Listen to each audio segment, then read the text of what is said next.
Praise be Jesus Christ. I'm so thrilled that Pope Leo recommended Brother Lawrence's book, The Practice of the Presence of God, that I could cry for joy. I love this little book. I read this book for the first time when I was a teenager going through my conversion. And for me, it was like, that's it. That's what I want to do for the rest of my life. I want to practice the presence of God.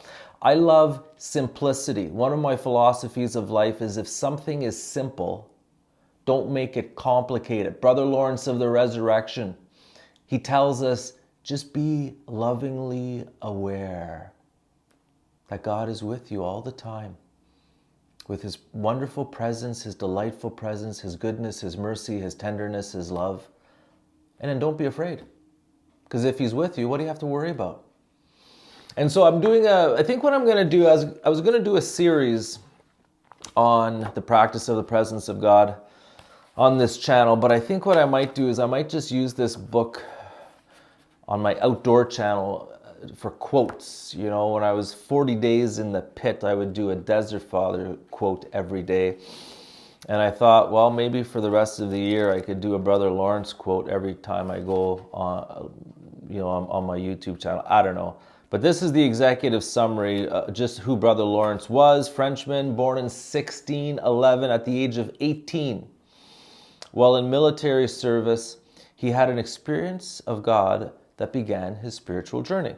During winter, he saw a barren tree stripped of its leaves and fruit.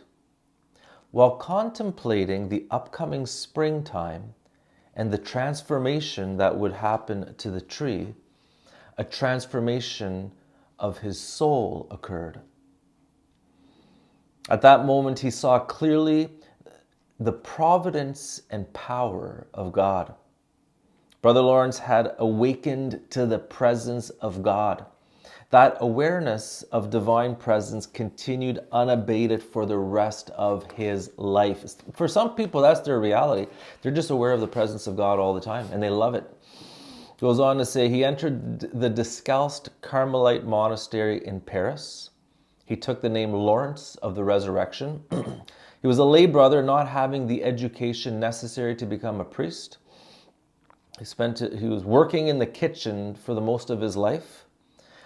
While assigned to the kitchen, working at the tedious tasks of cooking and cleaning, he developed the practice of living always in conscious awareness of God.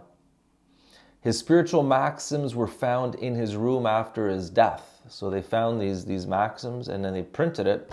The little book quickly became a devotional classic among Catholics and Protestants. Psalm 34 says, "Look to him and be radiant." Viva Christo Re.